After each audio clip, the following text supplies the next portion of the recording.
Bareskrim Polri ungkap ada aset Indra Kents 58 miliar di luar negeri dan yakin akan terus bertambah.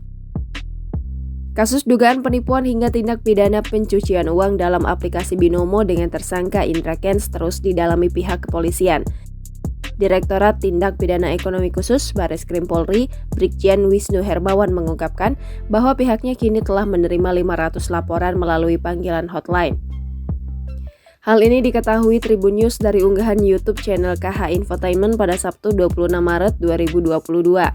Brigjen Wisnu Hermawan mengatakan, aset kekayaan Indra Kents yang berada di luar negeri diperkirakan masih terus bertambah. Brigjen Wisnu Hermawan meyakini PPATK akan terus memberi informasi kepada pihak kepolisian terkait aset kekayaan Indra Kents yang terus berkembang.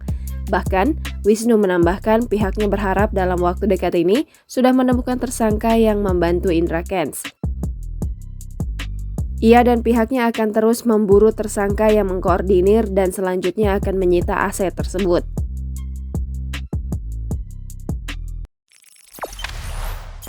Jangan lupa subscribe, share, komen, dan like ya!